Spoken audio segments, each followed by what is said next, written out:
En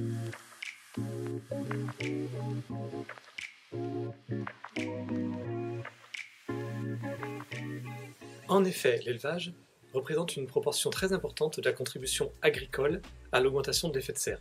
C'est dû notamment au méthane émis par les ruminants. L'effet du méthane est un effet à court terme, ce qui veut dire que réduire l'élevage aurait un intérêt très important à très court terme, mais ça n'a pas d'effet cumulatif. Un autre aspect qui a un effet cumulatif, c'est les engrais azotés, le protoxyde d'azote, qui est le plus grave gaz à effet de serre, qui est émis par les engrais azotés, et qui est utilisé pour les cultures qui nourrissent l'élevage industriel. Ce qui veut dire que la réduction de l'élevage industriel permettrait un effet beaucoup plus important et à beaucoup plus long terme. Il faut être clair, en matière de biodiversité, l'élevage joue un rôle très important et absolument nécessaire, parce que les prairies sont les points chauds de biodiversité en Europe devant les forêts.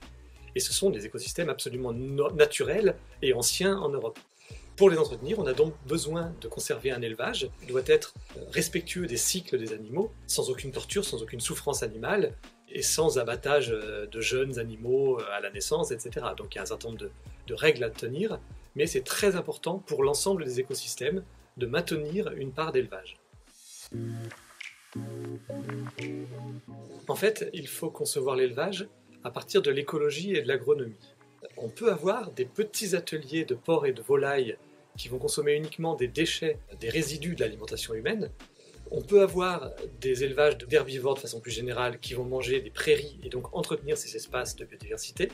Mais il faut évidemment mettre fin à tous les élevages industriels qui détournent des ressources, qui sont absolument abominables pour les animaux et les humains d'ailleurs. Et dans ces conditions, on va évidemment avoir beaucoup moins de production de viande et de lait. Par conséquent, il faudra manger moins de viande.